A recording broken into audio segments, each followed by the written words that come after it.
بسم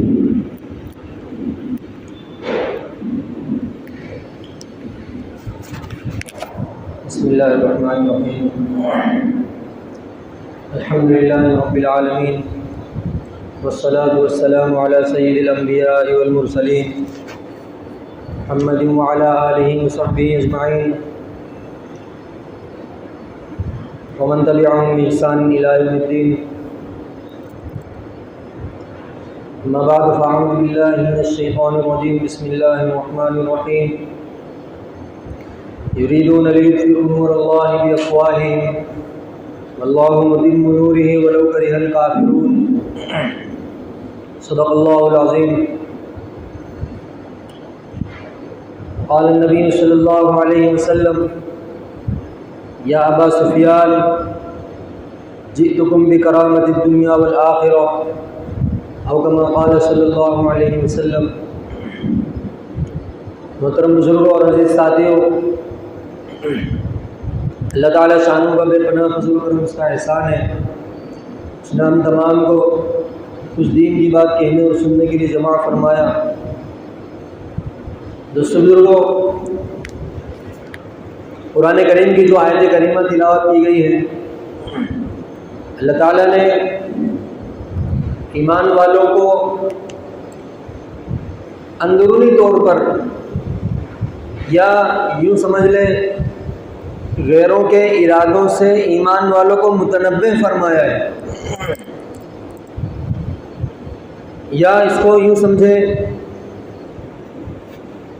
کہ ایمان والا اعتماد کرنا، بھروسہ کرنا اور کس پر کتنا کرنا، کس طرح کے لوگوں کے اوپر کرنا. جب سے ایمان آیا ہے، ذات اقدس صلی اللہ علیہ وسلم نے مکہ مکرمہ میں پہلے دن سے، جس دن سے اعلان فرمایا ہے صفا پہاڑی پر چڑھ کر کے، یا ایھا الناس قولوا لا الہ الا اللہ تفلحوا، اے لوگوں کلمہ پڑھ لو کامیاب ہو جاؤ گے. ایک باری تعالیٰ عز اسمہ کی فرما برداری اور اطاعت کو قبول کر لو، تمہیں دنیا اور آخرت کی کامیابی مل جائے گی. دوستو، اسی وقت سے حق اور باطل کا معرکہ اسی وقت سے چل رہا ہے. صحیح اور غلط کا معرکہ اسی وقت سے چل رہا ہے، اور یہ اس وقت سے بھی نہیں بلکہ اور تاریخ کو صحیح سے ہم پڑھیں گے تو پتہ یہ چلے گا پہلے دن سے معاملہ چل رہا ہے. کہیں تو موسیٰ علیہ السلام کے زمانے میں حق جو ہے موسیٰ علیہ السلام کی شکل میں تھا، تو باطل فرعون کی شکل میں تھا. اسی طریقے سے عیسیٰ علیہ السلام کی دور میں آئے تو ان کے زمانے میں جس طرح کے معاملات تھے، اس لیے اللہ تعالیٰ نے عیسیٰ علیہ السلام کو جو کمالات دیے تھے اور جو معجزات دیے تھے وہ ان کے زمانے کے اعتبار سے دیے تھے کہ کوڑ اور برس کے مریضوں کو ٹھیک کرنے کا، مردوں کو زندہ کرنے کا وہ جو معجزہ تھا عیسیٰ علیہ السلام کے زمانے میں، کہ اس وقت ان کے زمانے میں اس طرح کے معاملات عروج پر تھے. اس لیے اللہ تعالیٰ نے عیسیٰ علیہ السلام کو بھی وہ کمالات دیے تھے اور ایسے معجزات دیے تھے ان کے زمانے کے اعتبار سے. کیوں کہ ان کے زمانے میں باطل ان ساری شکلوں میں عیسیٰ علیہ السلام کے زمانے میں تھا. اس لیے اللہ رب العزت والجلال نے حضرت عیسیٰ علیہ السلام کو ایسے کمالات اور وہ معجزات دیے تھے جو ان کے زمانے کے کارگر تھے، کہ ان کے سامنے وہ ساری چیزیں حیض تھی کہ کوڑ اور برس کے مریضوں کو ایک دم سے ٹھیک کر دینا اور اسی طریقے سے مردوں کو زندہ کر دینا. یہ وہ کمالات تھے عیسیٰ علیہ السلام کے ہاتھ میں، وہ معجزات تھے جو ان کے زمانے میں اور لوگوں کے پاس نہیں تھے. جبکہ اسی طرح کی چیزیں وہ لوگ چلایا کرتے تھے. اس کے بعد ایک لمبا زمانہ جو ہے گزرا ہے، کسی روایت میں 550 سال کسی جگہ پر 600 سال، اتنا بڑا عرصہ جو ہے گزرا ہے کہ اس درمیان میں کوئی نبی نہیں آیا، اور ایسی جہالت کا دور دورہ تھا، کفر و شرک کی گھنگور گھٹاؤں میں لوگ جو ہے بسے ہوئے تھے۔ اور قرآن کریم کی آیت میں تو یوں ہے کہ لوگ جہنم کے گھڑے کے کنارے پر تھے۔ ایسے وقت میں اللہ رب العزت والجلال نے انسانیت کے اوپر رحم فرمایا ہے کہ اپنا محبوب نبی اور اپنا آخری نبی جناب محمد رسول اللہ صلی اللہ علیہ وسلم کو دنیا میں بھیجا۔ مکہ مکرمہ کے حالات کو آقا صلی اللہ علیہ وسلم کے آنے سے پہلے جب آپ پڑھیں گے اور سنیں گے تو پھر معلوم پڑے گا کہ واقعی دنیا کتنی کفر و شرک کی اور ضلالت کی اور جو گمراہی کے دہانے پر تھی۔ قرآن کریم کی آیت ہے وَكُنْتُمْ عَلَى شَفَا جُرُفٍ نَهَارٍ، کہ تم لوگ جہنم کے گھڑے کے کنارے پر تھے۔ اور ایسے وقت میں اللہ تعالیٰ نے ساری انسانیت کے اوپر رحم فرمایا ہے۔ پہلے زمانے جیسا نہیں کہ کوئی نبی آئے ہیں وہ کسی شہر کے لیے ہی ہیں، اور ایک نبی آئے ہیں وہ صرف ایک گاؤں کے لیے ہیں وہ، اور اللہ تعالیٰ نے ایک نبی بھیجا ہے وہ کسی قصبے کے لیے بھیجا ہے، شہر کے لیے نہیں۔ اور ان کی ایک مدت ہوتی تھی، جیسے اس کی مثال ہے کہ موسیٰ علیہ السلام مصر میں نبی ہے۔ کہاں پر؟ اللہ تعالیٰ نے موسیٰ علیہ السلام کو مصر میں نبی بنا کر کے بھیجا ہے۔ تو اسی کے پڑوس میں ایک شہر ہے جس کا نام مدین ہے، وہاں پر شعیب علیہ السلام اسی وقت میں نبی ہے۔ اور جب مصر میں موسیٰ علیہ السلام نبی ہے، ان کے ساتھ ان کے بھائی ہارون بھی نبی ہیں۔ تو پتہ چلا ایک ایک وقت میں کئی کئی انبیاء بھیجے جاتے تھے، اور کہیں کہیں تو انبیاء علیہ السلام کا ایک سلسلہ لگا ہوا ہے، باپ بھی نبی ہے، بیٹا بھی نبی ہے، پھر اس کے بعد ان کا بیٹا وہ بھی نبی ہے، پھر ان کا بیٹا وہ بھی، اللہ تعالیٰ نے اس کو بھی نبوت سے سرفراز فرمایا۔ انبیاء علیہ السلام کا خاندان بھیجا جایا کرتا تھا۔ جیسے ابراہیم علیہ السلام، اللہ تعالیٰ نے ابراہیم علیہ السلام کو اپنا خلیل بنایا، اپنا دوست بنایا، اور بڑے امتحانات لیے ہیں۔ ابراہیم علیہ السلام کی آپ تاریخ پڑھیں کہ اس وقت میں نمرود کے زمانے میں اللہ تعالیٰ نے ابراہیم علیہ السلام سے بڑا کام لیا ہے، اور ایسے ایسے امتحان لیے ہیں، ایسے امتحان لیے ہیں کہ جس کی وجہ سے اللہ تعالیٰ نے ابراہیم علیہ السلام ان سارے امتحانات میں کامیاب ہوتے چلے گئے۔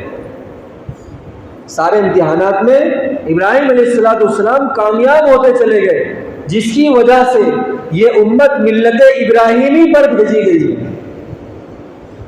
ہماری امت آقا صلی اللہ علیہ وسلم کی مبارک امت جو ہے اس میں بے شمار ایسی چیزیں ہیں جو حضرت ابراہیم علیہ السلام کی سنت ہے، لیکن اللہ تعالیٰ کو وہ کمالات اور وہ امتحانات میں کامیابی اتنی پسند آئی ہے کہ اللہ تعالیٰ نے نبی آخر الزمان صلی اللہ علیہ وسلم کی امت میں ان چیزوں کو فرض فرمایا تاکہ آقا صلی اللہ علیہ وسلم کی امت قیامت تک کی ہے، اور وہ ابراہیم علیہ السلام کی وہ ادائیں جو ہیں وہ ساری چیزیں قیامت تک زندہ رہیں۔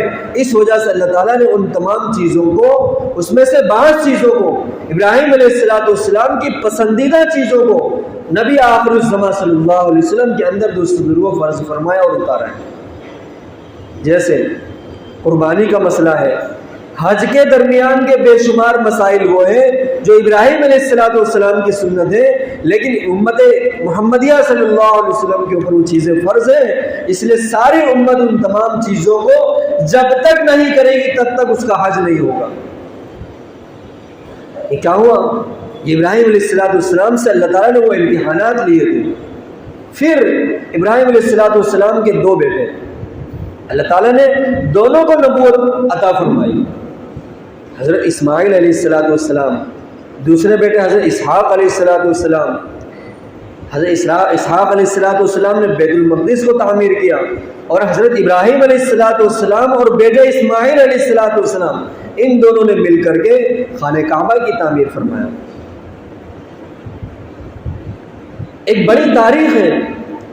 پھر آگے چل کر کے اسحاق علیہ السلام کی اولادوں میں سے موسیٰ علیہ السلام آئے، ہارون علیہ السلام آئے، اسی طریقے سے عیسیٰ علیہ السلام، بے شمار انبیاء علیہ السلام آئے. لیکن اسماعیل علیہ السلام کی اولاد میں سے کوئی بھی نبی نہیں آیا. اسماعیل علیہ السلام کی اولاد میں سے تب سے لے کر اب تک کوئی نبی نہیں آیا تھا. سارے انبیاء علیہ السلام کس کے خاندان میں سے تھے؟ بیٹے اسحاق علیہ السلام کے خاندان میں سے تھے. اللہ تعالیٰ نے اسماعیل علیہ السلام کے خاندان میں ایک نبی بھیجا ہے، اور وہ کون ہے؟ سرور کائنات، تاجدار مدینہ، سرکار دو عالم صلی اللہ علیہ وسلم کو نبی و آخر الزماں بنا کر کے بھیجا کہ تمام انبیاء علیہ السلام ان کے بعد جتنے بھی آئے سب کو اسحاق علیہ السلام کے خاندان میں سے بھیج کر کے آخر میں اسماعیل علیہ السلام کے خاندان میں ایسا نبی بھیجا جو تمام انبیاء علیہ السلام کا سردار ہے. اس لیے بعض موقع پر نبی کریم صلی اللہ علیہ وسلم نے یوں فرمایا، جیسے قربانی کے مسئلے میں پوچھا گیا کہ قربانی کیا چیز ہے؟ ما ہی الاضاحی، آقا صلی اللہ علیہ وسلم فرمایا سنت ابیکم ابراہیم، کہ تمہارے والد ابراہیم علیہ السلام کی یہ سنت ہے. اور رشتے میں یوں حضرت ابراہیم علیہ السلام حضور صلی اللہ علیہ وسلم کے دادا لگتے ہیں. کیوں؟ کہ حضرت ابراہیم علیہ السلام اور حضور صلی اللہ علیہ وسلم کے درمیان میں صرف ایک نبی ہے، وہ ہے اسماعیل علیہ السلام. اس لیے یوں جو ہے دادا لگتے ہیں. اور دوستو بزرگو، جناب محمد رسول اللہ صلی اللہ علیہ وسلم جب بھیجے گئے ہیں، اس وقت میں جب آقا صلی اللہ علیہ وسلم کی نبوت کا اعلان نہیں ہوا تھا، تب تک یہی سارا مکہ مکرمہ، یہی کفار اور یہی قریش حضور صلی اللہ علیہ وسلم کو صادق اور امین کہا کرتے تھے.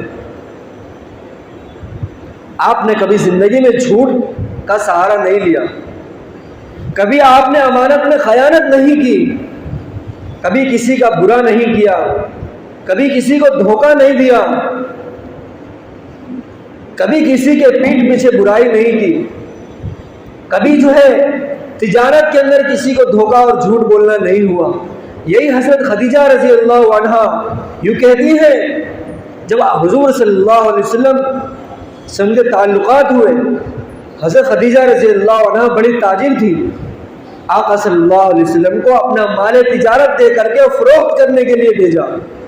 تو اس سے پہلے یعنی حضور صلی اللہ علیہ وسلم سے پہلے جتنے بھی لوگ حضرت خدیجہ رضی اللہ عنہا کا مال بیچنے کے لیے گئے ہوئے تھے، ہر ایک نے اتنا نفع نہیں دیا جتنا حضور اکرم صلی اللہ علیہ وسلم نے نفع لا کر کے دیا ہے. مال میں سچائی، امانت داری اور دیانت داری، ان چیزوں سے مال میں برکت آتی ہے. حضرت خدیجہ رضی اللہ عنہا نے جب دیکھا، یقین نہیں ہوا کہ اتنا تجارت، لیکن اس بات کو ظاہر نہیں کیا،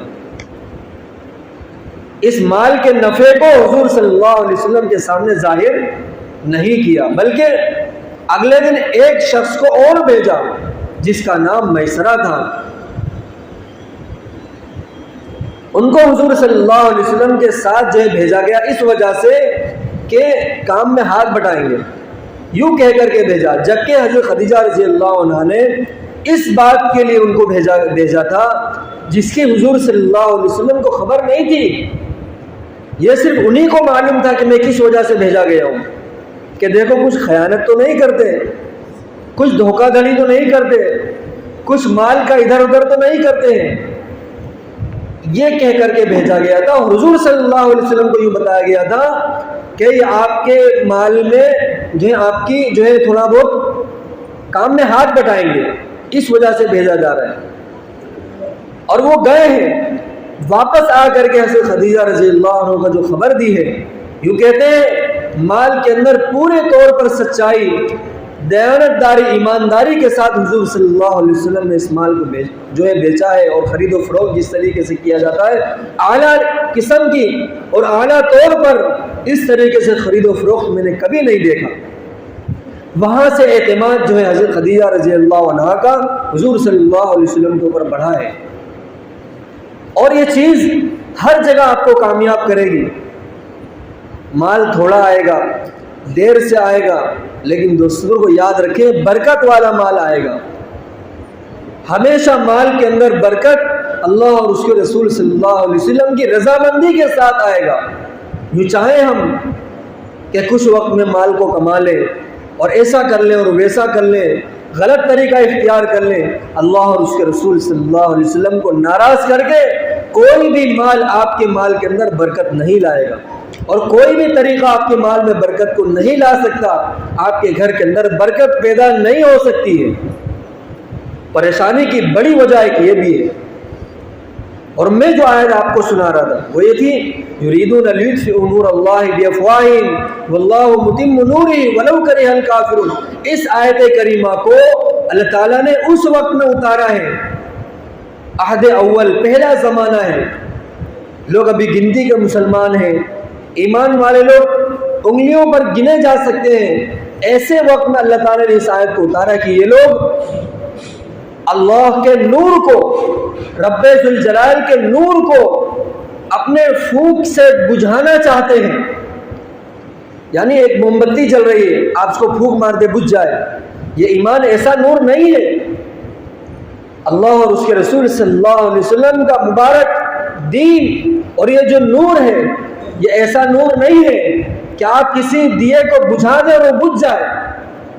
اللہ تعالیٰ نے اس مثال کو قرآن کریم میں اتارا ہے، یریدون لیطفئوا نور اللہ بافواہہم، یہ لوگ اللہ کے نور کو اپنے پھونک کے ذریعے سے بجھانا چاہتے ہیں۔ اور یاد رکھیں واللہ متم نورہ، اور رب ذوالجلال اپنے نور کو مکمل کر کے رہے گا، ولو کرہ الکافرون۔ یہ جو ہے بے ایمان لوگ اور یہ غیر ایمان والے لوگ چاہے اسے جتنا ہی ناپسند کریں، لیکن رب ذوالجلال کا نور یہ مکمل ہو کر کے رہے گا۔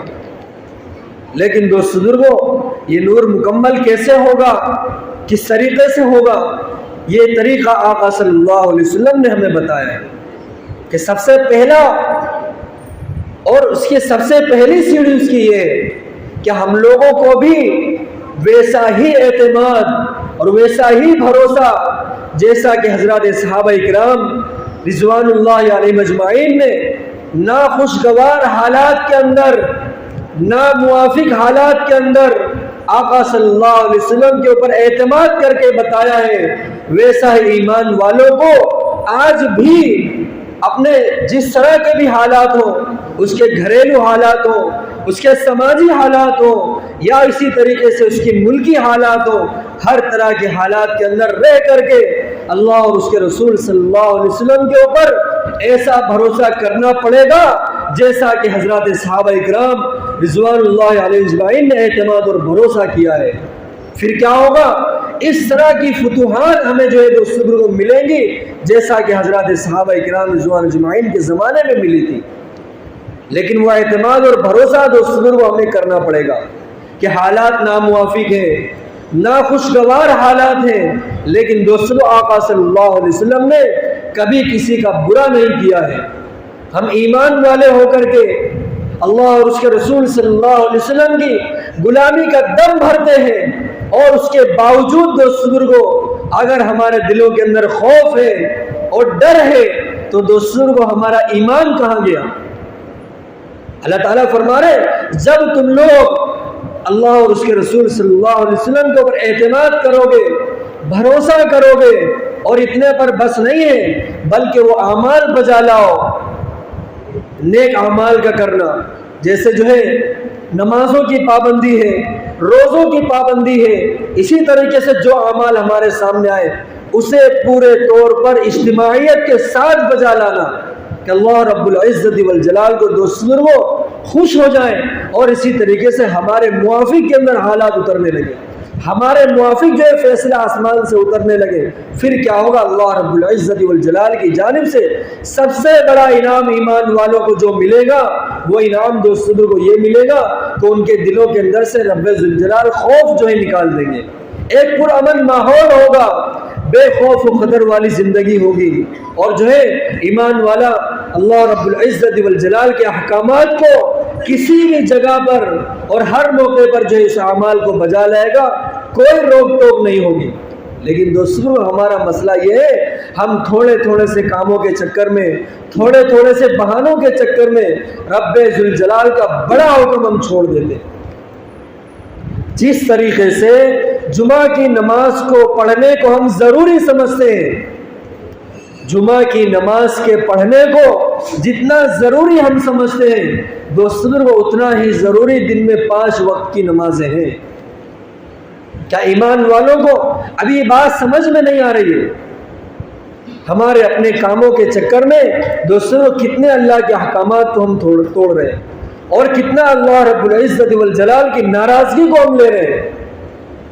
ایسا دوستوں کو نہیں ہونا چاہیے۔ صحیح طور پر حضرت علی رضی اللہ عنہ سے کسی نے پوچھا کہ آپ کو حضور اقدس صلی اللہ علیہ وسلم سے کتنی محبت تھی؟ آپ کو حضور اقدس صلی اللہ علیہ وسلم سے کتنی محبت تھی؟